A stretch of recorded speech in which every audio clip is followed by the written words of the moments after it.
শিগগিরই আসছে contact tracing apps, corona রোগীর সংস্পর্শে আসলেই সতর্কবার্তা।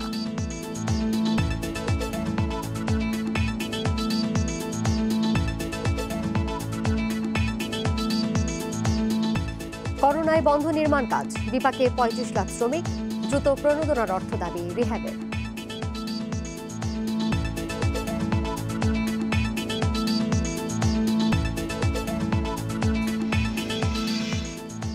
করোনায় বিশ্বে একদিনে ৫,০০০ মৃত্যু, বিশ্ব স্বাস্থ্য সংস্থার সঙ্গে সম্পর্ক ছিন্ন যুক্তরাষ্ট্রের।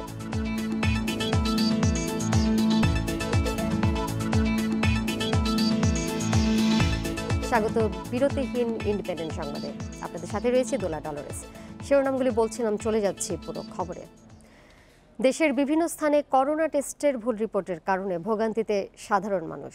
বিশেষজ্ঞরা বলছেন, সঠিক উপায়ে নমুনা সংগ্রহ, সংরক্ষণ এবং পরিবহন করতে না পারলে ভুল রিপোর্টের শঙ্কা থাকে। তাদের মতে, নমুনা সংগ্রহে দক্ষ মেডিকেল টেকনোলজিস্টের অভাবও ভুল রিপোর্টের জন্য দায়ী। নমুনা পরিবহন ও সংরক্ষণে সংশ্লিষ্টদের আরও যত্নবান হওয়ার পাশাপাশি পিসিআর ল্যাবের সর্বোচ্চ সতর্কতায় নমুনা পরীক্ষার পরামর্শ বিশেষজ্ঞদের। গত ২৭ এপ্রিল কুষ্টিয়ার পিসিআর ল্যাবে ১৭৩টি নমুনা পরীক্ষায় করোনা শনাক্ত হয় ৬৭ জনের। সংক্রমণের হার এত বেশি হয় সন্দেহ হয় কর্তৃপক্ষের। আবারও নমুনা পাঠানো হয় ঢাকার জনস্বাস্থ্য ইনস্টিটিউটে। সেখানে দ্বিতীয় পরীক্ষায় ওই ৬৭ জনের মধ্যে ৬৫ জনেরই নেগেটিভ আসে। নমুনা পরীক্ষা নিয়ে এমন বিড়ম্বনার ঘটনা ঘটেছে দেশের আরও কয়েকটি জেলায়। ভুল রিপোর্ট পাওয়া এসব মানুষ নানা সামাজিক বিড়ম্বনায় পড়েছেন, হয়েছেন ভোগান্তির শিকার। আমাকে দেখে সবাই ঘৃণায় লেখাপাশি সবাই করেছে। এর মধ্যে ওই ডাক্তার যখন ফোন করি যে না, তোমাদের আর করোনা হয় নাই। কি অবস্থা যে হয়েছিল শুনে আমার কবার জন্য আমরা মানে অর্ধেক কবরের দিন ফিরে আসছি। এই জায়গাতে যখনই ধরেন এই রিপোর্টটা গেছে দেশ বিদেশে সরাসরি হয়ে গেছে, তখন ধরেন আমার মারে বাড়িও লকডাউন করে ফেলছিল। বিশেষজ্ঞদের মতে, নমুনা নাক, গলা নাকি ফুসফুস থেকে সংগ্রহ করা হচ্ছে, তার উপরও ফলাফলের এই নিশ্চয়তা নির্ভর করে। স্বল্প প্রশিক্ষিত স্বাস্থ্যকর্মীদের অ্যানাটমি ও ফিজিওলজি সম্পর্কে পর্যাপ্ত জ্ঞান না থাকায় বাড়ছে ভুল রিপোর্টের সংখ্যা। দেশের সরকারি পর্যায়ে কর্মরত মেডিকেল টেকনোলজিস্টদের স্বল্পতার কারণে বিভিন্ন শ্রেণী ও পেশার মানুষেরা নমুনা সংগ্রহের কাজটি করছেন। তারা এই কাজটি করার জন্য প্রশিক্ষিত নয়, যার ফলে তারা সঠিকভাবে নমুনা সংগ্রহ করতে পারছেন না। এ কারণে এই পরীক্ষায় ভুল রিপোর্ট আসছে। যে নেগেটিভ তার পজিটিভ রেজাল্ট আসে, তো সেটা যদি সবাই জেনে যায় তাহলে তার অবস্থা কিন্তু খুব শোচনীয় হয়। আর যদি উল্টাটা হয় যে পজিটিভ সে যদি নেগেটিভ হয়, তাহলে হয় কি যে নেগেটিভ সে ঘোরাফেরা করবে, তো অসুবিধা নেই, এবং সে তাহলে নিঃশব্দে এই ভাইরাসটা ছড়াবে। এদিকে কিভাবে নমুনা সংগ্রহ করা হচ্ছে, কিভাবে সেটা পরিবহন ও সংরক্ষণ করা হচ্ছে এবং কোন ল্যাবে সেটা পরীক্ষা করা হচ্ছে, তার উপরও টেস্টের রিপোর্টের ফলাফল নির্ভর করে বলে জানিয়েছেন বিশেষজ্ঞরা। নমুনা সংগ্রহে যদি কোনো ত্রুটি থাকে তাহলে যেমন রেজাল্ট ভুল আসবে। নমুনা সংগ্রহ করে নমুনা ট্রান্সপোর্টের সময় যদি টেম্পারেচারে কোনো সমস্যা হয়, সবগুলো পদ্ধতি অত্যন্ত সতর্কভাবেই করতে হয়, এবং কোথাও সামান্য ধরনের ত্রুটি কিন্তু আপনাকে ভুল রেজাল্ট দিবে কিংবা কোনো রেজাল্টই দিবে না। আরটিপিসিআর পদ্ধতিতে শতভাগ সঠিক রিপোর্ট না এলেও রিপোর্টের নির্ভরযোগ্যতা বাড়াতে সংশ্লিষ্টদের দক্ষতা ও সতর্কতা বাড়ানোর কোনো বিকল্প নেই বলে মনে করছেন বিশেষজ্ঞরা। Biprajit Chanda, Independent News, Dhaka. অর্ধেক আসন খালি রেখে সড়কে বাস নামছে সোমবার, আর ভাড়া বাড়ানোর প্রশ্নে সিদ্ধান্ত হবে আজ। তবে আগের ভাড়াতেই লঞ্চ চলাচল শুরু হচ্ছে রোববার। শুক্রবার পরিবহন মালিকদের সঙ্গে বৈঠক শেষে এসব সিদ্ধান্ত জানিয়েছে সংশ্লিষ্ট মন্ত্রণালয়। এর আগে করোনা সংক্রমণ এড়াতে সীমিত যাত্রী নিয়ে চলাচল করতে বলা হয় গণপরিবহন।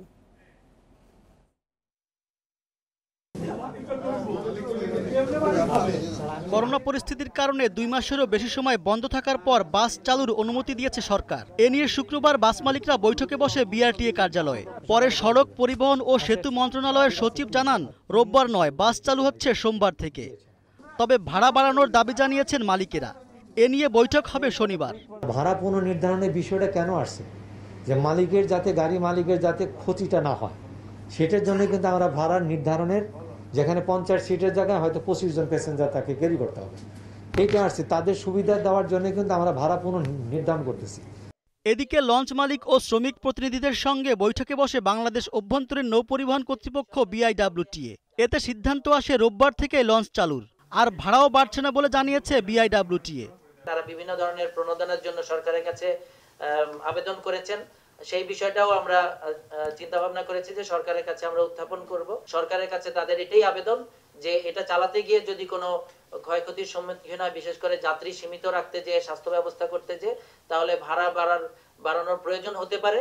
সেই বিষয়টা নিয়ে আমরা ভাড়া বাড়ানোর বিষয়টা যেহেতু একটা আলাদা বিষয়, সেটা নিয়ে আমরা আলাদা করে বসে চিন্তা ভাবনা করে তারপরে সেই জিনিসটা সিদ্ধান্ত নেওয়া হবে। করোনা পরিস্থিতিতে অর্থনৈতিক কর্মকাণ্ড চালুর জন্য গণপরিবহন চলার অনুমতি দেয়া হলেও জোর দেয়া হচ্ছে স্বাস্থ্যবিধি মেনে চলার উপর। তবে তা কতটা মেনে চলা সম্ভব হবে তা নিয়ে সংশয় প্রকাশ করেছেন পরিবহন মালিকেরাই। Rezwan Siddiqui, Independent News, Dhaka. এই মুহূর্তে ঢাকায় ফেরা মানুষের খবর জানাতে রাজধানীর গাবতলী থেকে যোগ দিয়েছেন সহকর্মী খালেদ রায়হান। রায়হান, আজই সাধারণ ছুটি শেষ হয়ে যাচ্ছে। কাল থেকে সব ধরনের অফিস, শিল্প কারখানা সবকিছু কিন্তু সীমিত পরিসরে খুলে যাচ্ছে। এই মুহূর্তে রাজধানীর অন্যতম এই প্রবেশ মুখ গাবতলীতে মানুষের ভিড় আপনি কেমন দেখছেন?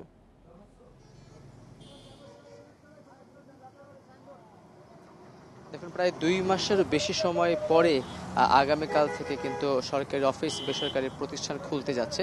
তো তার প্রভাবে আমরা জানি যে ঈদের সময়, ঈদের 2 দিন আগেই সরকারের পক্ষ থেকে ঘোষণা দেওয়া হয়েছিল যাতে ব্যক্তিগত বাহনে করে কেউ যদি চান ঢাকার বাইরে যেতে তারা কিন্তু যেতে পারবেন। তো তার এই সুবাদে যারা গিয়েছেন তারা কিন্তু আসলে এখন ঢাকায় প্রবেশ করছেন নানামুখী কারণে। আমি যদি এখানকার চিত্রটা একটু দেখানোর চেষ্টা করি, এখানে কিন্তু আসলে মানুষজন যারাই ঢাকার বাইরে থেকে আসছেন, ব্যক্তিগত যানবাহনের কথা বলা হলেও আমরা দেখেছি যে ব্যক্তিগত যানবাহনেও আসলে গণপরিবহনের মতো করে ব্যবস্থা হয়েছে। বিশেষ করে motorcycle, private car, micro বাসকে আমরা দেখেছি তারা আসলে ভাড়ায় তারা গাড়ি নিয়ে আসছেন, ঢাকার বাইরে থেকে পর্যন্ত নিয়ে আসছেন। এখানে একটি বিষয় হচ্ছে সামাজিক দূরত্বের কথা যেটি বারবার করে বলা হচ্ছে, বা এই সীমিত পরিসরে গণপরিবহন চালানোর সিদ্ধান্ত করা হচ্ছে, কিন্তু সীমিত পরিসরে বলা হলো যে সকল লেগুনার কথা যদি আমি বলি, একটি লেগুনা বা সিএনজির কথা যদি বলি, একটি সিএনজিতে এমনি দিনে 4 জন বসা গেল। আজকে আমরা দেখেছি যে ভাড়ার ক্ষেত্রে 4 জনই বসা হচ্ছে। আর তার পাশাপাশি যে সকল মাইক্রো বাসে করে আসছেন, 12 সিটের একটি মাইক্রো বাসে 13 জন 14 জন করে পর্যন্ত আসছেন। তার পাশাপাশি মোটর সাইকেলে লোকজন আসছে, এবং অটো রিক্সা যেগুলো আছে, অটো রিক্সাতে আমরা দেখেছি যে একটি অটো রিক্সাতে 4 থেকে 5 জন করে তারা কিন্তু আসলে ঢাকায় প্রবেশ করছেন। এখানে যেহেতু গণপরিবহন বন্ধ রয়েছে, দূরপাল্লার বাহন বন্ধ রয়েছে, তো সাধারণ মানুষ যারা আসলে ঢাকামুখী হচ্ছেন তারা কিন্তু বিভিন্ন উপায়ে আসছেন।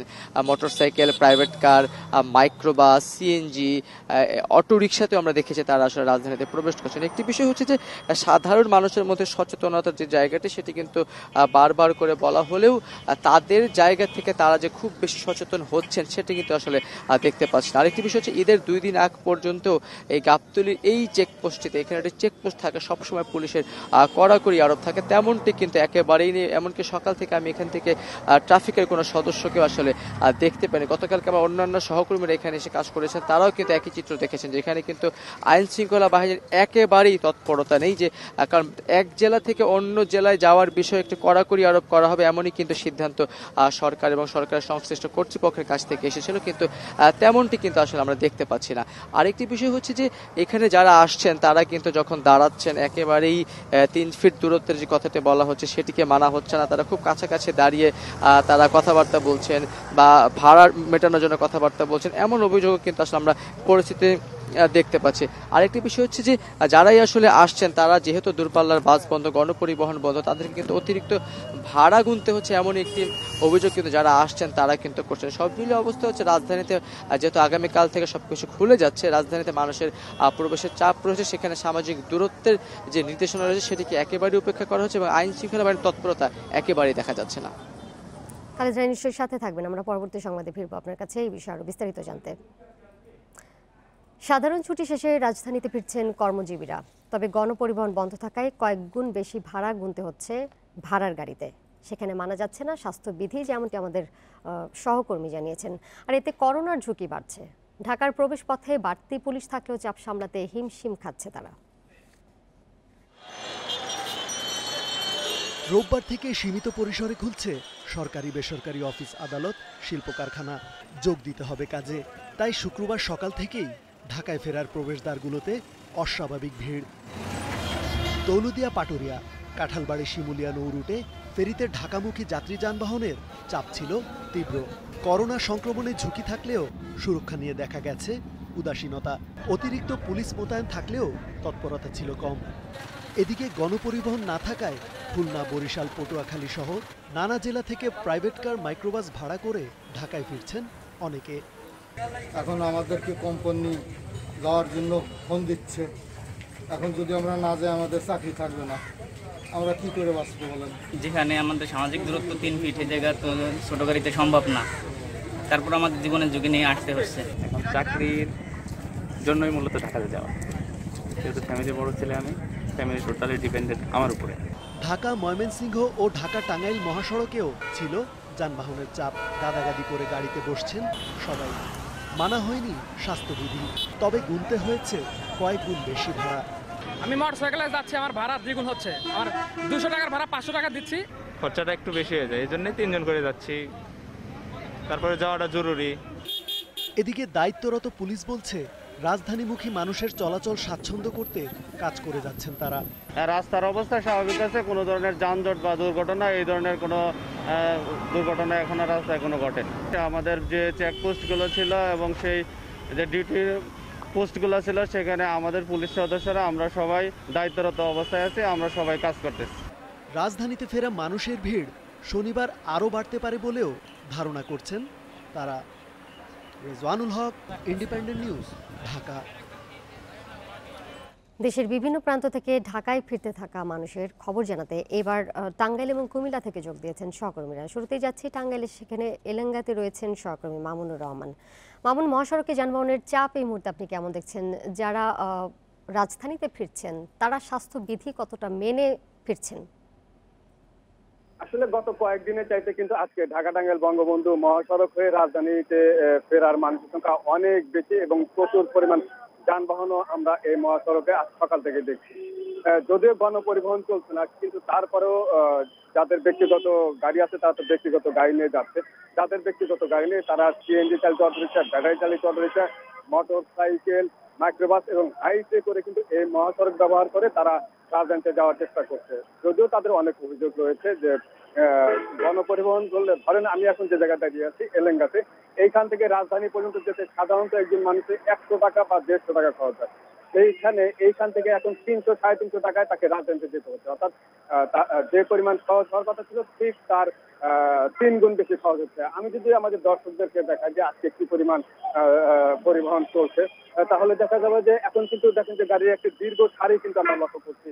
এখানে প্রাইভেট কার, ব্যক্তিগত গাড়ি যেমন আছে, ঠিক একই সাথে কিন্তু ট্রাক, লরিও আছে যারা পণ্য পরিবহন করছে।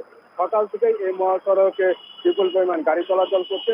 আর স্বাস্থ্যবিধির কথা যেটা বললেন, স্বাস্থ্যবিধি কিন্তু খুব বেশি মানতে আমরা অন্তত এই মহাসড়কটাতে দেখিনি। কারণ যেসব যাত্রী হাইসে করে যাচ্ছে তারা কিন্তু জানেন যে একটি হাইসে আসন সংখ্যা হচ্ছে 8 থেকে 10, কিন্তু অধিকাংশ হাইসে তারা 15-16 জন করে গাদাগাদি করে যাচ্ছে।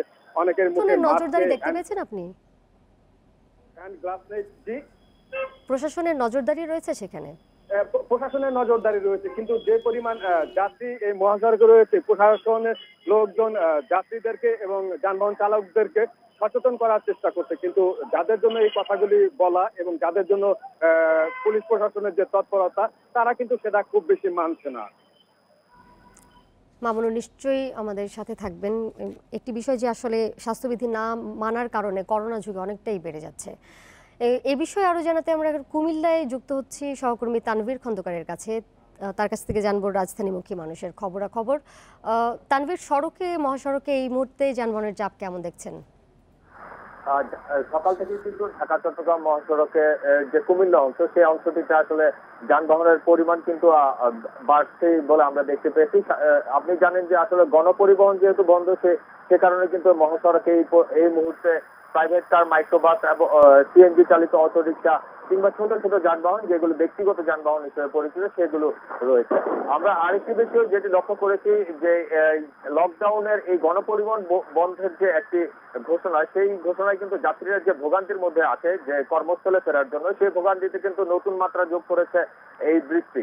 সকাল থেকে কিন্তু কুমিল্লার এই অংশে প্রচন্ড পরিমাণে বৃষ্টি হচ্ছে, যে কারণে কিন্তু যাত্রীরা এখান থেকে পর্যাপ্ত পরিমাণে যানবাহন পাচ্ছে না ঢাকা কিংবা চট্টগ্রাম অথবা তাদের যেখানে কর্মস্থলে যেতে চায় সেখানে যাওয়ার জন্য, যে কারণে কিন্তু তারা এই ধরনের এই ছোট ছোট ঝুপড়ি যেগুলো মহাসড়কের আশেপাশে রয়েছে সেই জায়গাগুলোতে অপেক্ষা করছে।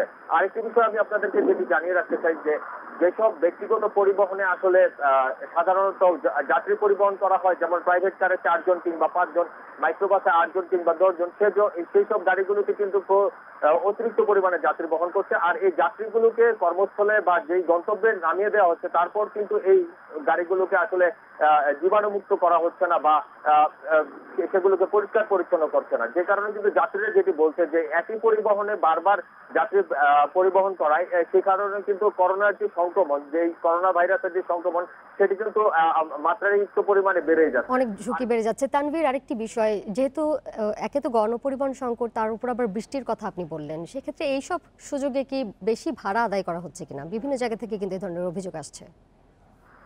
বেশি ভাড়ার যে বিষয়টি সেটি খুবই লক্ষণীয়।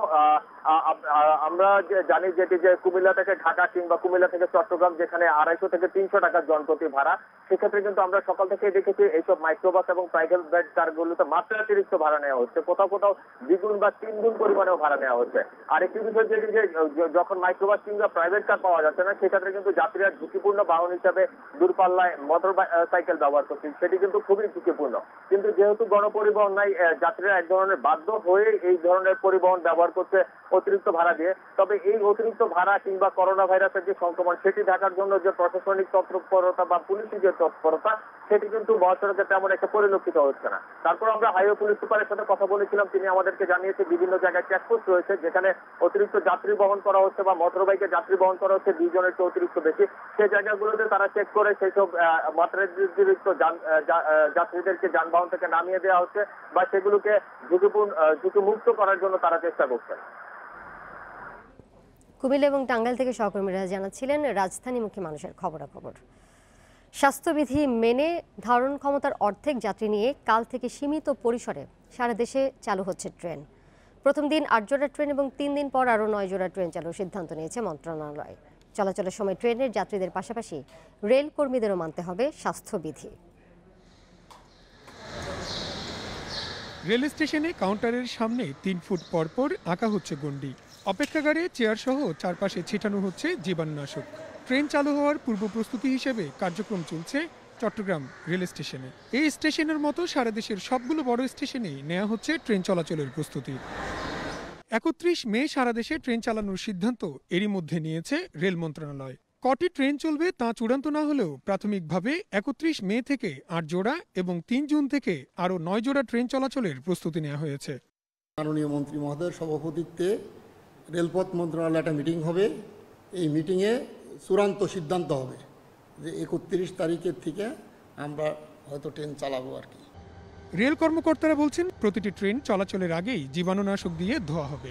মাস্ক, গ্লাভস সহ স্বাস্থ্যবিধি মানতে হবে যাত্রী ও রেল কর্মীদের। স্টেশনে ঢোকা ও বের হওয়ার জন্য থাকবে আলাদা রাস্তা। কারো শরীরে করোনার উপসর্গ দেখা গেলে থাকবে কোয়ারেন্টিনের ব্যবস্থাও। আমরা আমাদের যে এখানে স্টাফগুলো আসবে সেই স্টাফগুলো নিরাপত্তার জন্য মাস্ক, তারপর গ্লাভস, এই জিনিসগুলো সব কিছু নিয়ে আসতে হবে এবং আমরা একটা রেজিস্টার মেনটেন করব স্টাফদের। যদি কোনো স্টাফ কোনো অসুস্থ ফিল করে প্রতিদিন তার জ্বর মেপে, তার অবস্থা মেপে ওই রেজিস্টারে রাখা হবে। করোনা ভাইরাসের কারণে সারা দেশে 25 মার্চ থেকে বন্ধ রয়েছে যাত্রীবাহী ট্রেন চলাচল। Iftekhar Faisal, Independent News, Chattogram. আরও জানাতে রাজধানীর কমলাপুর রেল স্টেশন থেকে যোগ দিয়েছেন সহকর্মী বনি ইবনে কামাল। বনি, দীর্ঘ 2 মাসেরও বেশি সময়ের পর কাল থেকে ট্রেন চলাচল শুরু হচ্ছে। পূর্ব প্রস্তুতি হিসেবে এই মুহূর্তে সেখানকার কার্যক্রম কেমন দেখছেন? রেলওয়ে কর্তৃপক্ষ সার্বিক বিষয় নিয়ে কী বলছে? যেসব স্বাস্থ্যবিধি মানার নির্দেশনাগুলো রয়েছে সেটি পূরণ করতে তারা কতটা তৎপর রয়েছেন?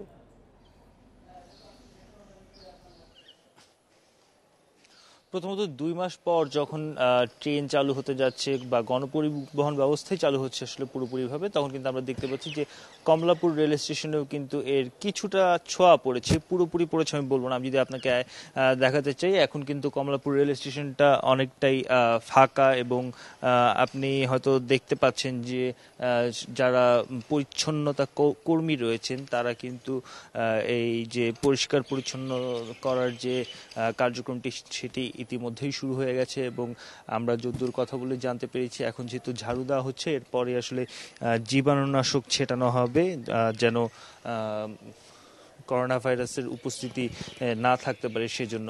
আমরা গতকালকে কিন্তু দেখেছি যে আসলে রেল মন্ত্রণালয়ের পক্ষ থেকে জানানো হয়েছে যে রোববার থেকে ট্রেন চলাচল শুরু হবে এবং এই বিষয়ে যে স্বাস্থ্যবিধির ব্যাপারটি রয়েছে স্বাস্থ্য অধিদপ্তর থেকে দেওয়া হয়েছে প্রত্যেক যাত্রী এবং ট্রেনে যারা কর্মী থাকবেন তাদের সবাইকে কিন্তু মাস্ক এবং গ্লাভস পরতে হবে এবং এই জিনিসটি নিশ্চিত করতে আইন শৃঙ্খলা বাহিনী কাজ করবে এবং পাশাপাশি পুলিশের পাশাপাশি রেলের যারা কর্মকর্তা এবং কর্মচারী রয়েছেন তারাও এই জিনিসটি পালন করবেন। এছাড়া আমরা কথা বলেছিলাম এখানে রেল কর্মকর্তা যারা আছেন দায়িত্বে আছেন তাদের সাথে আমরা কথা বলেছি, তারা আমাদেরকে যদ্দূর জানিয়েছে যে সব ধরনের প্রস্তুতি আজকের মধ্যেই সম্পন্ন হবে এবং মানুষের নিরাপত্তা নিশ্চিত, এই যে করোনা ভাইরাসের যে একটি দুর্যোগকালীন সময় চলছে এই সময়টাতে আসলে সব ধরনের নিরাপত্তা নিশ্চিতে তারা সার্বিক কাজকর্ম চালিয়ে যাচ্ছেন খুব দ্রুতই এই ইটিসি হবে। আমি যদি আপনাকে আরেকটু জানিয়ে রাখতে চাই যে এখন পর্যন্ত কিন্তু সিদ্ধান্ত হয়নি যে কতগুলো ট্রেন চলবে, এর কোনো চূড়ান্ত সিদ্ধান্ত হয়নি। এ ব্যাপারে আজ রেল ভবনে 12:30টার সময় একটি বৈঠক রয়েছে, এই বৈঠকের পর কিন্তু মন্ত্রী এই বিষয়ে ব্রিফ করবেন এবং আনুষ্ঠানিক একটা স্টেটমেন্ট দিবেন যে কবে থেকে আসলে রেল মানে কালকে থেকে রেল কতগুলো ট্রেন চলবে, কোন কোন দিকে যাবে এবং টাইমের একটা পরিবর্তন আসারও কিন্তু সম্ভাবনা আছে বলে আমরা জানতে পেরেছি। এই ছিল কমলাপুর রেল স্টেশন থেকে সর্বশেষ তথ্য আমার কাছে। নিশ্চয়ই আমরা পরবর্তীতে সবশেষ খবর জানতে ফিরবো আপনার কাছে। আগামী সপ্তাহে আসছে করোনায় আক্রান্ত রোগীদের সংস্পর্শে আসা ব্যক্তিদের শনাক্তে কন্টাক্ট ট্রেসিং অ্যাপস। ব্লুটুথ এবং জিপিএস এর মাধ্যমে ব্যবহারকারীর 2 সপ্তাহের তথ্য বিশ্লেষণ করে অ্যাপসটি জানিয়ে দেবে তিনি করোনা আক্রান্ত কারো কাছাকাছি ছিলেন কিনা। তথ্য প্রযুক্তি বিশেষজ্ঞরা বলছেন এটি করোনা রোগী শনাক্তে কাজে দিলেও গ্রাহকের নিরাপত্তার দিকটিও দেখা জরুরি। দেশে প্রতিনিয়ত বাড়ছে করোনায় আক্রান্ত রোগীর সংখ্যা। এখনও নিশ্চিত করা যায়নি পর্যাপ্ত পরীক্ষার সুযোগ। প্রতিদিন অনেকে করোনার টেস্ট করাতে গিয়ে একদিকে যেমন হয়রানির শিকার হচ্ছেন, অন্যদিকে কার মাধ্যমে কে আক্রান্ত হচ্ছেন সেটিও থেকে যাচ্ছে অজানা। তবে করোনা ভাইরাসের প্রাদুর্ভাব ঠেকাতে বিপুল সংখ্যক মোবাইল ব্যবহারকারীর কন্ট্যাক্ট ট্রেসিং অ্যাপস বা সংক্রমিত ব্যক্তি খুঁজে বের করার প্রযুক্তি হতে পারে অন্যতম মাধ্যম। প্রথমে অ্যাপসটিকে ডাউনলোড করে ফোন নম্বর দিয়ে একটি অ্যাকাউন্ট খুলতে হবে। এক্ষেত্রে চালু রাখতে হবে জিপিআরএস আর ব্লুটুথ। অ্যাপস ব্যবহারকারীর করোনা হলে স্বয়ংক্রিয়ভাবে তার ফোন থেকে 2 সপ্তাহের মধ্যে যাদের সাথে যোগাযোগ হয়েছে তাদের কাছে এসএমএস চলে যাবে। এতে এড়ানো যাবে সংক্রমণ ঝুঁকি। কন্ট্যাক্ট ট্রেসিং একটি অ্যাপ্লিকেশন আমরা তৈরি করছি যেটি গুগল প্লে স্টোরে আইওএস প্ল্যাটফর্মে থাকবে, অর্থাৎ মোবাইলে ব্লুটুথ এবং লোকেশনটা অন করা থাকলেই আপনার সংস্পর্শে 1 মিটারের মধ্যে বা 2 মিটারের মধ্যে কারা আসলো এবং কত মিনিট ধরে কার সাথে কার যোগাযোগ হলো সেই বিষয়গুলো রেকর্ড থাকবে এবং আমরা স্বাস্থ্য মন্ত্রণালয় এবং আইইডিসিআর এর সাথে তাদের সাথে পরামর্শ করে সেই ব্যক্তিকে আমরা প্রয়োজনীয় পরামর্শ এবং প্রয়োজনীয় চিকিৎসা সেবাটা দিতে পারবো।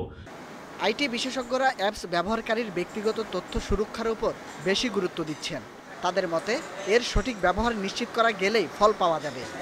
এই অ্যাপসটি তৈরি করার সময় অবশ্যই এর যে দুর্বলতাগুলো আছে দুর্বলতাগুলোকে বাগগুলোকে ফিক্স করে যাতে এটা তৈরি করা হয়, যাতে এটা পরবর্তীতে কোনো ধরনের ব্যবহারকারীকে সমস্যার সৃষ্টি না করে। অ্যাপসটির ব্যবহার বাড়ানো গেলে সংক্রমণ ঝুঁকি কমার পাশাপাশি সরকারের পক্ষে সিদ্ধান্ত নেওয়াও সহজ হবে। Nahid Kamal, independent News, Dhaka. স্বাস্থ্যবিধি না মানায় রাজধানীর অনেক নতুন নতুন এলাকা এখন করোনার হটস্পট, আর সুরক্ষার নিয়মনীতি কঠোরভাবে মেনে চলায় আগের অনেক সংক্রমিত এলাকা এখন করোনামুক্ত। স্বাস্থ্য বিশেষজ্ঞরা মনে করছেন লকডাউন শিথিল করায় রাজধানীতে ঝুঁকিপূর্ণ এলাকা আরও বাড়বে, তাই এই সময় স্বাস্থ্যবিধি কঠোরভাবে মেনে চলার পরামর্শ স্বাস্থ্য অধিদপ্তরের।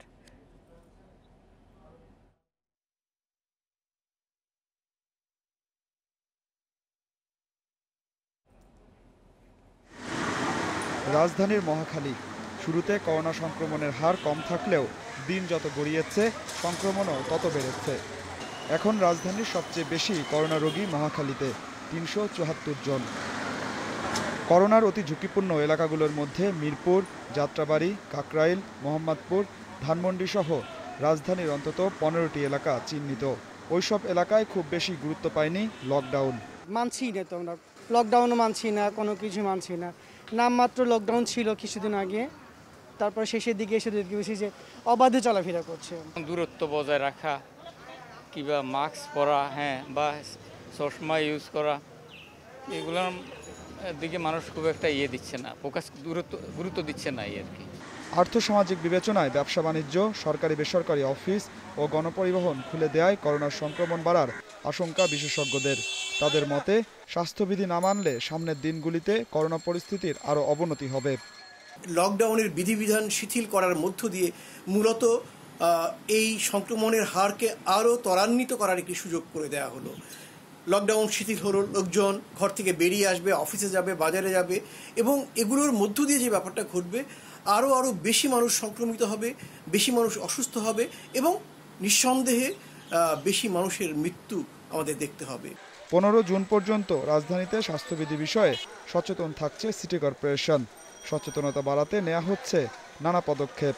আমরা পিপি, মাস্ক এবং গ্লাভস পরিয়ে মানুষ যাতে তাদের দূরত্ব বজায় রেখে কাজ করতে পারে। বিভিন্ন স্ন্যাক্স আর বিভিন্ন ফাস্টফুডের দোকান রয়েছে, চাইনিজ রেস্টুরেন্ট রয়েছে, হোটেল রয়েছে, সেখানেও আমরা আমাদের লোকবল দিয়ে যারা যেন ডিস্টেন্সটা মেনটেন করে সেই ব্যাপারে আমরা প্রয়োজনীয় পদক্ষেপ নিয়ে রেখেছি।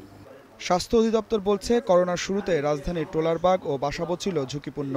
শুধু স্বাস্থ্যবিধি মানায় সেখানে সংক্রমণ কমেছে। তাই লকডাউন শিথিল হলেও স্বাস্থ্যবিধি মেনে চলার পরামর্শ স্বাস্থ্য অধিদপ্তরের। তারা যদি অবশ্যই জনগণ অ্যাওয়ার হয়ে চলেন, সতর্কতা হিসেবে তারা যদি স্বাস্থ্যবিধি মেনে যদি চলেন, তাহলে অবশ্যই সংক্রমণটা হার করবে। সেটা নির্ভর করছে আসলে এই যে বাড়া কমাটা নির্ভর করছে জনগণের উপর, সবার উপরে। সবাই নিজের সুরক্ষা নিজের কাছে, যদি নিজের সুরক্ষিত থাকে, যদি মাস্কটা পরে, গ্লাভসটা পরে, স্বাস্থ্যবিধি মেনে চলে, তাহলে কিন্তু আস্তে আস্তে সংক্রমণটা অনেকটা কমে আসবে। দেশের মোট করোনা রোগীর 54% রাজধানীতে। Adilur Rahman, Independent News, Dhaka. শুক্রবার দুপুর পর্যন্ত আগের 24 ঘন্টায় আরও 2523 জনের করোনা শনাক্ত হয়েছে, যা এ পর্যন্ত দেশে একদিনে সর্বোচ্চ সংক্রমণের রেকর্ড। এ নিয়ে মোট আক্রান্তের সংখ্যা এখন 42,844 জন। এছাড়া মারা গেছেন আরও 23 জন। এ নিয়ে মৃতের সংখ্যা বেড়ে দাঁড়ালো 582 জনে। শুক্রবার স্বাস্থ্য অধিদপ্তরের নিয়মিত বুলেটিনে এসব তথ্য জানান অতিরিক্ত মহাপরিচালক। করোনা ভাইরাসের নমুনা পরীক্ষা যত বাড়ছে ততই বেশি শনাক্ত হচ্ছেন নতুন রোগী। তবে আসার কথা দুদিন ধরে সুস্থ হওয়া রোগীর সংখ্যাও বাড়ছে। দেশে আরও 11,301টি নমুনা পরীক্ষায় নতুন রোগী শনাক্ত হয়েছেন 2,523 জন। এ নিয়ে মোট আক্রান্তের সংখ্যা 42,800 ছাড়িয়েছে। এছাড়া সুস্থ হয়ে বাড়ি ফিরেছেন আরও 590 জন। এ পর্যন্ত মোট সুস্থ হয়েছেন 9,000-এরও বেশি। গত 24 ঘন্টায় যা নমুনা পরীক্ষা হয়েছে 11,301টি, এর মধ্যে শনাক্ত হয়েছে 2,523টি। সুস্থ হয়েছে 590 জন এবং এ পর্যন্ত সুস্থ 9,015 জন। শনাক্ত বিবেচনায় সুস্থতার হার 21.04%। গত 24 ঘন্টায় মৃত্যুবরণ করেছেন 23 জন। এ পর্যন্ত মৃত্যুবরণ করলেন 582 জন। যেসব খাদ্য রোগ প্রতিরোধ ক্ষমতা বাড়ায়, প্রতিদিনের খাদ্য তালিকায় সেসব খাবার রাখার পরামর্শ দিলেন স্বাস্থ্য অধিদপ্তরের অতিরিক্ত মহাপরিচালক। খাবারের পাশাপাশি শরীর ভালো রাখতে ব্যায়াম করার পরামর্শ তার। যেসব খাদ্য আমাদের রোগ প্রতিরোধ ক্ষমতাকে বাড়িয়ে তোলে সেই খাবারগুলো আপনাদের খাদ্য তালিকায় অবশ্যই রাখবেন। যেমন ভিটামিন সি সমৃদ্ধ খাবার এবং জিঙ্ক সমৃদ্ধ খাবার। জিঙ্ক থাকে এরকম খাবার খাবেন। ভিটামিন সি সমৃদ্ধ খাবার পাওয়া যায় লেবু জাতীয় খাবারে এবং টাটকা ফলমূল, শাকসবজি, এসবের মধ্যে এগুলো বেশি করে খাবেন। আপনার খাদ্য তালিকায় প্রোটিন রাখবেন, ছোট মাছ খেতে পারেন। প্রতিদিন আপনার সময়ের কিছু অংশ ব্যায়ামের জন্য রাখবেন, হালকা ব্যায়াম করবেন। ঘরের মধ্যে হাঁটাহাঁটি করলেও একটু হালকা ব্যায়াম হয়ে যায়। আপনার ফুসফুসের ব্যায়াম করবেন। স্বাস্থ্যবিধি মেনে চলার পাশাপাশি জনসমাবেশ এড়িয়ে চলার পরামর্শ স্বাস্থ্য বিভাগের। এরই মধ্যে যারা আক্রান্ত হয়েছেন তাদের মনোবল ঠিক রেখে সৃষ্টিশীল কাজে নিজেকে ব্যস্ত রাখার তাগিদ স্বাস্থ্য অধিদপ্তরের। কেননা শারীরিক ও মানসিক সুস্থতা কোভিড মোকাবিলার জন্য সবচেয়ে বেশি জরুরি। Afroza Khatun, independent News, Dhaka. Corona ভাইরাসে আক্রান্ত সিলেট শহীদ শামসুদ্দিন হাসপাতালের নার্সিং কর্মকর্তা রুহুল আমিন মারা গেছেন। শুক্রবার রাত 10:15টার দিকে শামসুদ্দিন হাসপাতালের আইসিইউতে চিকিৎসাধীন অবস্থায় তার মৃত্যু হয়। হাসপাতালের আবাসিক চিকিৎসক সুশান্ত কুমার মহাপাত্র জানান, রুহুল আমিন 5 দিন ধরে শামসুদ্দিন হাসপাতালের আইসোলেশন সেন্টারে ভর্তি ছিলেন। শুক্রবার সন্ধ্যায় শারীরিক অবস্থার অবনতি হলে তাকে আইসিইউতে স্থানান্তর করা হয়। পরে রাত 10:15টার দিকে মারা যান তিনি। সিলেট বিভাগে এখন পর্যন্ত করোনায় আক্রান্ত হয়ে মারা গেছেন 16 জন। নতুন 31 জন সহ এ পর্যন্ত আক্রান্তের সংখ্যা 826।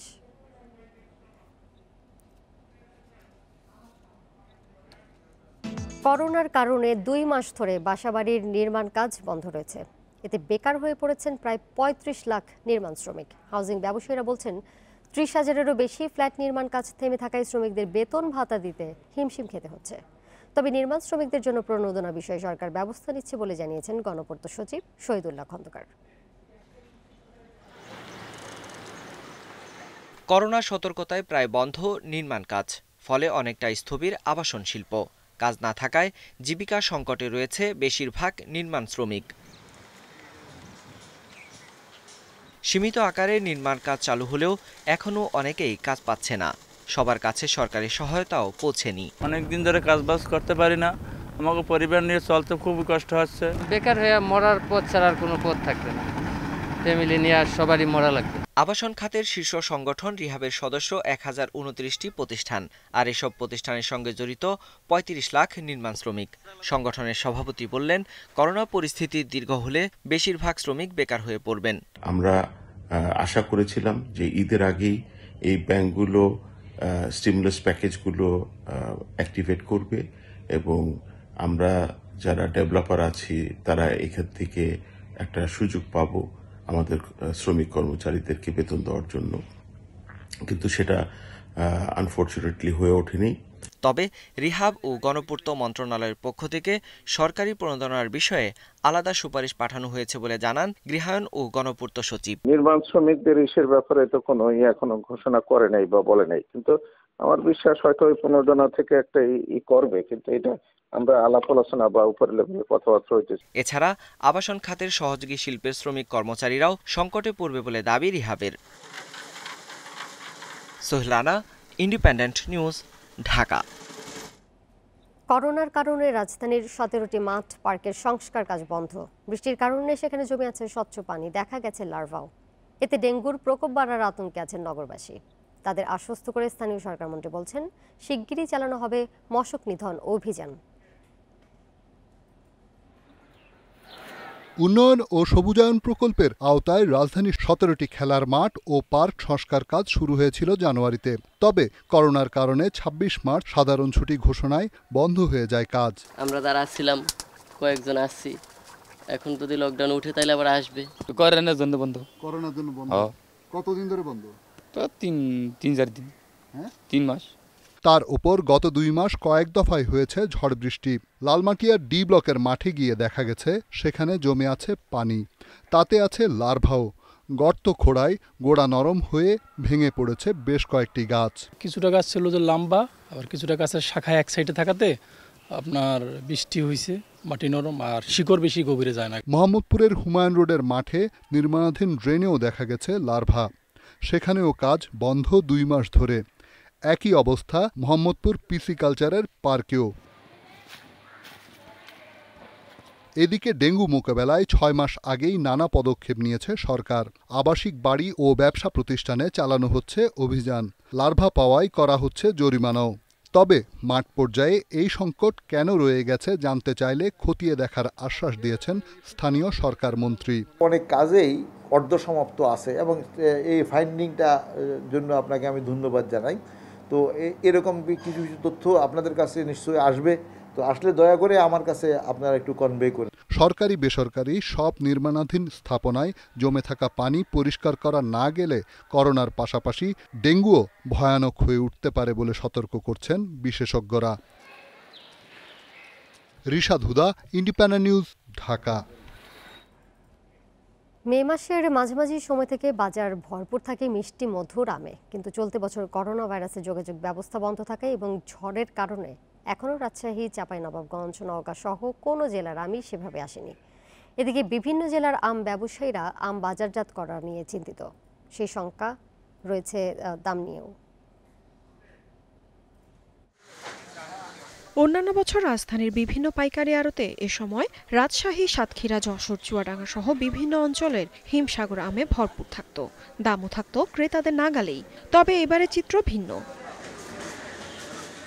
ঘূর্ণিঝড়ের কারণে এসব এলাকার অধিকাংশ আম পড়ে গেছে, তাই রাজধানীর বাজারে এখন ভালো জাতের আমের সংকট। এছাড়া পরিবহন খরচের কারণে দামও বেশি রাখতে হচ্ছে। তবে আরও 10 থেকে 15 দিন পর বাজারের রাজশাহী অঞ্চলের আম এসে পৌঁছালে দাম কমা শুরু হবে জানান ব্যবসায়ীরা। ঝরে পড়া আমগুলি আমরা ওই যে 20 টাকা, 15 টাকা, 10 টাকা করে বিক্রি করতেছি আর কি। ভালো আমের দাম বেশি আর ঝরা পড়াগুলোর দাম হলো কম। যেগুলি গাছ থেকে ডাইরেক্ট নিয়ে আসে ওগুলি 100, 110, 120।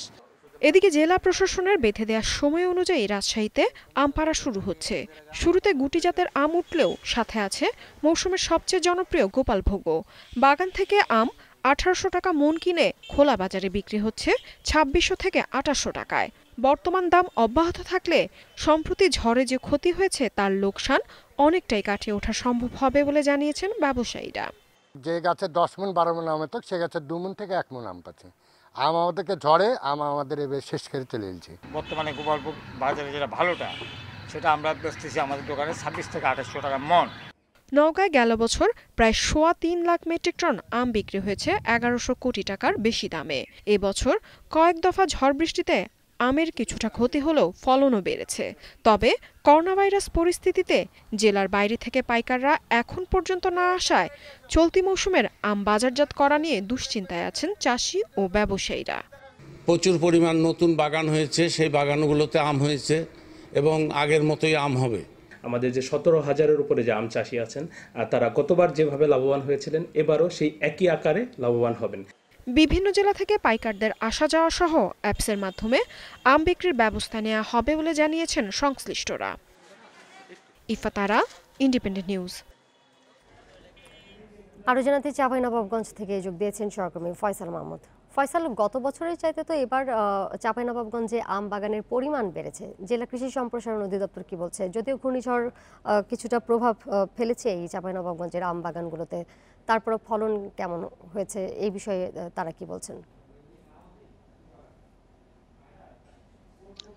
দেখুন, চাঁপাইনবাবগঞ্জে গত বছরের চেয়ে আম বাগান বেড়েছে ঠিকই, কিন্তু আসলে নানান কারণে এবার আসলে উৎপাদন কমে যাবে এমনটাই আমাদের কৃষি বিভাগ জানিয়েছেন। এবং আমি যদি একটু বিশ্লেষণ করে বলি যে এবার মৌসুমের শুরু থেকে, অর্থাৎ যখন মুকুল আসা শুরু হয় তখন থেকে আসলে প্রাকৃতিক দুর্যোগ বয়ে যাচ্ছে চাঁপাইনবাবগঞ্জের উপর দিয়ে। শুরুর দিকে আমরা যেটা দেখেছি যে ঘন কুয়াশার কারণে আসলে গাছটা সেভাবে মুকুলিত হতে পারেনি, এবং এরপরে যখন গুটি হলো তখন হপার পোকার আক্রমণে সেই গুটিগুলো নষ্ট হয়ে গেছে। সর্বশেষ যে আমফান এবং আমফান পরবর্তী যে ঝড়, সেইগুলোতে আসলে বিপুল পরিমাণ আম ঝরে গেছে। আমাদের কৃষি বিভাগ এবং আম ব্যবসায়ীরা যেটা বলছেন যে কোনো কোনো বাগান থেকে আসলে অর্ধেক বা তারও বেশি আম ঝরে গেছে। সেই ক্ষেত্রে আসলে আমের উৎপাদন এবার অনেক কমে যাবে বলে আমাদের জানিয়েছেন কৃষি বিভাগ এবং আম ব্যবসায়ীরা। কৃষি বিভাগের তথ্য অনুযায়ী এবার আসলে 33,000 হেক্টর জমিতে আম বাগান রয়েছে এবং এবার উৎপাদনের লক্ষ্যমাত্রা ধরা হয়েছিল 2,40,000-এর বেশি মেট্রিক টন আম। কিন্তু যেটা বলা হচ্ছে যে এবার কৃষি বিভাগ যেটা বলছে যে হয়তো 1.5 লাখ মেট্রিক টন আম এবার পাওয়া যেতে পারে। তবে এই পরিসংখ্যান নিয়েও যদিও হচ্ছে যে ব্যবসায়ীদের আপত্তি রয়েছে। ব্যবসায়ীরা বলছেন যে এর মধ্যে অনেক আম ঝরে গেছে এবং আমের অনেক ক্ষতি হয়েছে, যে কারণে হয়তো কোনো রকমে 1 লাখ মেট্রিক টন আম উৎপাদন হতে পারে চাঁপাইনবাবগঞ্জে। তো এই দাম নিয়ে চাষি এবং ব্যবসায়ীরা কি বলছেন, তাদের সাথে আপনার কথা হয়েছে? দেখুন, এখনো চাঁপাইনবাবগঞ্জে আসলে আম বাজারে আসেনি। এবার জেলা প্রশাসন যেহেতু আম নামানোর সময়সীমা বেঁধে দেয়নি, সেহেতু ব্যবসায়ীরাই ঠিক করেছেন যে আগামী জুনের প্রথম সপ্তাহে তারা আম নামাবেন এবং বাজারে দিবেন। তো সেই ক্ষেত্রে ব্যবসায়ীদের মত যে যেখানে এবার উৎপাদন কম, সেহেতু আমের দাম হয়তো এবার একটু তুলনামূলক বেশি থাকবে এবং বেশি থাকলেই তারা কেবল লোকসানটা কাটিয়ে উঠতে পারবে। অন্যথায় যদি আমের দাম কম হয় বা তারা হচ্ছে যে চাঁপাইনবাবগঞ্জ থেকে ঢাকা বা চট্টগ্রাম বাইরে যদি পাঠাতে না পারে, তাহলে হয়তো আমের দামটা স্থানীয় বাজারে কম দামে বিক্রি করতে হবে এবং এখানে তাদের লোকসানের মুখোমুখি হতে হবে। ফয়সাল, নিশ্চয়ই সাথে থাকবেন। ভারতে করোনা সন্দেহে বাংলাদেশি যুবককে পিটিয়ে হত্যার 6 দিন পর মরদেহ হস্তান্তর করা হলো। শুক্রবার সন্ধ্যায় বাংলাদেশ পুলিশের কাছে ওই যুবকের মরদেহ হস্তান্তর করে ভারতীয় পুলিশ। পতাকা বৈঠকে বাংলাদেশের পক্ষে নেতৃত্ব দেন বিজিবির কোম্পানি কমান্ডার সুবেদার দেলোয়ার হোসেন এবং ভারতের পক্ষে নেতৃত্ব দেন company commander inspector Shashikanta. BGB জানায় 24 মে হবিগঞ্জের লোকমান মিয়া মাধবপুর সীমান্ত দিয়ে ভারতের গোপালপুরে ফুপুর বাড়িতে বেড়াতে যান। এক পর্যায়ে স্থানীয়রা লোকমানকে করোনা রোগী সন্দেহে পিটিয়ে সীমান্তে ফেলে দেয়। ভারতের সিদাই থানা পুলিশ তাকে উদ্ধার করে স্থানীয় হাসপাতালে নিয়ে গেলে সেখানে তার মৃত্যু হয়।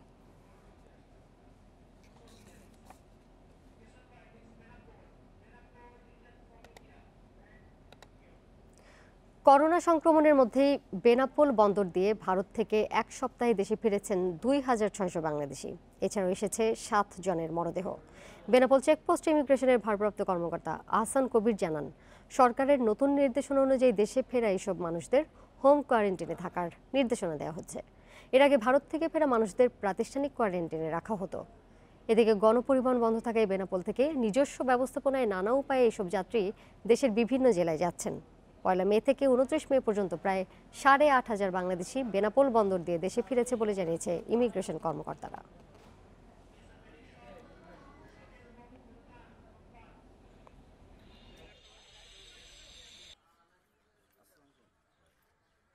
আটকা ছিলাম, অনেক কষ্ট করে এসেছি, এখন গাড়ির জন্য অপেক্ষা করছি, বাড়িতে যাবো। বেনাপোল বসে আছি। গিয়েছিলাম তখন তো কোনো কিছুই ছিল না, এখানে এইসব লকডাউন ফোন ছিল না, করোনা নামে কোনো রোগী ছিল না।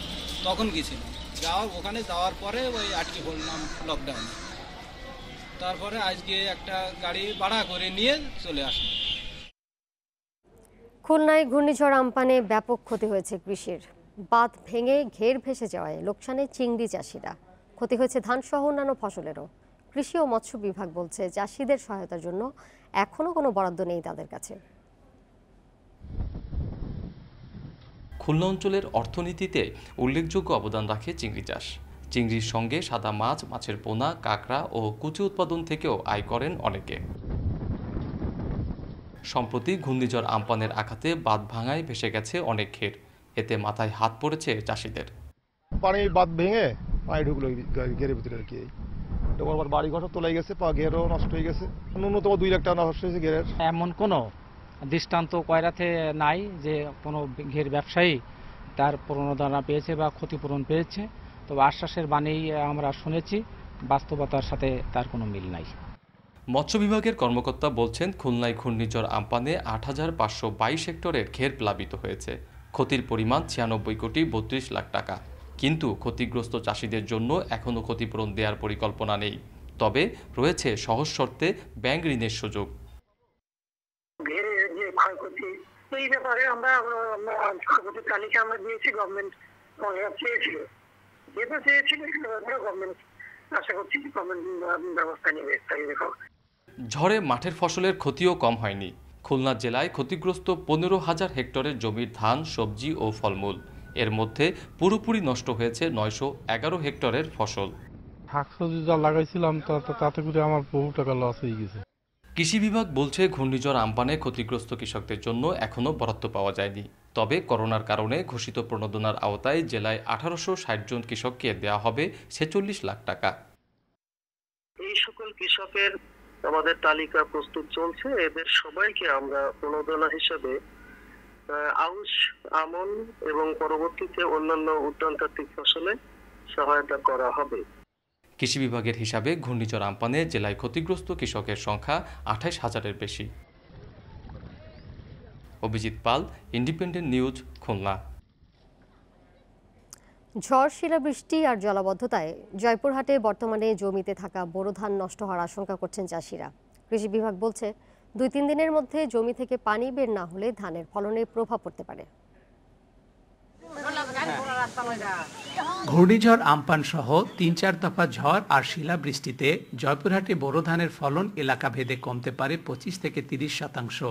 এমন আশঙ্কার কথা জানিয়ে চাষিরা বলছেন, জলাবদ্ধতার কারণে অনেক জমির ধান নষ্ট হতে পারে শতভাগ। বন্যা এলাকায় আমাদের হলে ধান 50 শতক জমি আমার নষ্ট হয়ে গেল ধান, তাহলে আমাদের কি করে বাঁচবো আমরা? কারণ শিলাবৃষ্টি আমার ধান নষ্ট হয়ে গেছে, বৃষ্টির পানি আমার ধান 8 বিঘা নষ্ট হয়ে গেছে, অর্ধেক ধানও পাবো না, 20 মণ 25 মণকে ধান পাতাম, তার অর্ধেকও পাবো না এখন। আমপান সহ অন্যান্য ঝড়ের আগে জয়পুরহাটের 5 উপজেলায় 3 লাখ বিঘা জমির ধান কাটা শেষ হলেও এখনো কাটামারায় বাকি প্রায় 2.25 লাখ বিঘা জমির বোরো ধান। গত 27 তারিখ রাতে যে ঝড়, এই ঝড়ে আমাদের বেশ কিছু জমি বোরো ধান এটা হেলে পড়েছে এবং যেহেতু প্রচুর বৃষ্টিপাত হয়েছে যার জন্য ধানগুলো পানির মধ্যে আধা শোয়া অবস্থায় আছে। চাষিদের আশঙ্কা অনুযায়ী জমিতে থাকা ধানের 25% নষ্ট হলে তাদের ফলন কমবে প্রায় 12.5 লাখ মণ, যার বর্তমান বাজার মূল্য কমপক্ষে 50 কোটি টাকা। জয়পুরহাটে প্রতি বিঘায় বোরো ধানের গড় ফলন 22 মণ হলেও এখন পাওয়া যাচ্ছে 11 থেকে 12 মণ করে। Hasibur Rahman, Independent News, Joypurhat. মিজদায় 26 বাংলাদেশি হত্যার তদন্ত করে জড়িতদের শাস্তি ও ক্ষতিগ্রস্তদের জন্য লিবিয়ার কাছে ক্ষতিপূরণ চেয়েছে ঢাকা। পাশাপাশি হতাহতদের কারা অবৈধভাবে সেখানে পাঠিয়েছে তাদের খুঁজে বের করা হবে বলে জানিয়েছেন পররাষ্ট্রমন্ত্রী AK আব্দুল মোমেন। 13ই মে চাকরি দেওয়ার কথা বলে 38 বাংলাদেশিকে নিয়ে লিবিয়ার বেনগাজি থেকে মরুভূমি পাড়ি দিয়ে ত্রিপলির দিকে রওনা হয় মানব পাচারকারীরা। তবে মিজদা শহরে তাদের অপহরণ করে লিবিয়ার মিলিশিয়া বাহিনী। মুক্তিপণ আদায়ের জন্য বাংলাদেশিদের ওপর চালানো হয় নির্যাতন। এর এক পর্যায়ে তাদের হাতে নিহত হন অপহরণকারী এক লিবিয়ান। এর প্রতিশোধ নিতেই বাংলাদেশিদের ওপর এলোপাথারি গুলি ছোড়ে মিলিশিয়া বাহিনী। এতে নিহত 26 ও গুলিবিদ্ধ হন আরও 11 বাংলাদেশি। এ ঘটনায় নড়েচড়ে বসেছে পররাষ্ট্র মন্ত্রণালয়। এরই মধ্যে আহতদের চিকিৎসা নিশ্চিতে দূতাবাসকে দেয়া হয়েছে নির্দেশ। পাশাপাশি দূতাবাসের আহ্বানে লিবিয়া স্বরাষ্ট্র মন্ত্রণালয় অপরাধীদের গ্রেপ্তার ও বিচারের আওতায় আনতে সব পদক্ষেপ নেয়ার নির্দেশ দিয়েছে বলে জানিয়েছেন পররাষ্ট্রমন্ত্রী। আমাদের মিশন তাৎক্ষণিকভাবে সেই সরকার, ত্রিপলি সরকার, তাকে আপনার জানিয়েছে ঘটনাটা এবং তাদের বলেছে যে এই হত্যাকাণ্ডের ইনকোয়ারি করার জন্যে এবং ইনভেস্টিগেশন করে কারা দায়ী সেটা আমাদের জানানো এবং তাদের শাস্তি দেওয়ার জন্য বলা হয়েছে। লিবিয়ার মিজদা শহরে যুদ্ধ চলছে, তারপরও বিষয়টি সর্বোচ্চ গুরুত্ব দিয়ে দেখছে বাংলাদেশি দূতাবাস। একই সঙ্গে হতাহতদের কারা লিবিয়ায় পাঠিয়েছে তাদের খুঁজে বের করার ঘোষণাও দিচ্ছেন পররাষ্ট্রমন্ত্রী।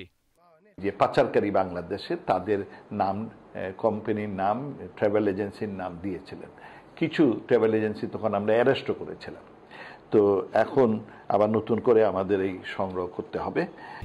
মানব পাচার বন্ধে কঠোর ব্যবস্থা নেওয়ার পরও তা পুরোপুরি নিয়ন্ত্রণ করা যাচ্ছে না জানিয়ে সংকট সমাধানে জনসচেতনতা বাড়ানো সহ আন্তর্জাতিক সম্প্রদায়কে একযোগে কাজ করার আহ্বানও জানিয়েছে পররাষ্ট্র মন্ত্রণালয়। Masudur Rahman, Independent News, Dhaka. করোনায় মৃত্যু তালিকায় চীনকে পেছনে ফেলল ভারত। ওয়ার্ল্ডোমিটারের তথ্য বলছে দেশটিতে এই পর্যন্ত মারা গেছেন 4,980 জন, আর চীনে প্রাণহানি হয়েছে 4,634 জনের। করোনায় 24 ঘন্টায় 269 জনের মৃত্যু হয়েছে, আর শনাক্ত 8,000-এরও বেশি। এ নিয়ে দেশটিতে আক্রান্তের সংখ্যা ছাড়িয়েছে 1,73,000। সংক্রমণের দিক থেকে নবম স্থানে উঠে এসেছে ভারত। অন্যদিকে চীনে আক্রান্তের সংখ্যা 82,900-এরও বেশি। ডিসেম্বরের শেষ দিকে উহান থেকে বিশ্বের 213 দেশ অঞ্চলে ছড়িয়ে পড়ে করোনা ভাইরাস। গোটা বিশ্ব এই ভাইরাস মোকাবেলায় হিমশিম খেলেও পরিস্থিতি নিয়ন্ত্রণে এনেছে চীন।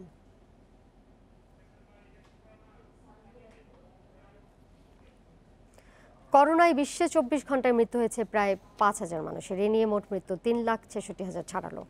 1,25,000 নতুন আক্রান্ত নিয়ে মোট সংক্রমিত 60,26,000-এরও বেশি। 24 ঘন্টায় সবচেয়ে বেশি মৃত্যু যুক্তরাষ্ট্রে, মারা গেছেন 1200-রও বেশি। দ্বিতীয় অবস্থানে আছে ব্রাজিল, মারা গেছে 1180 জন। দেশটিতে একদিনে শনাক্ত হয়েছে 29,500।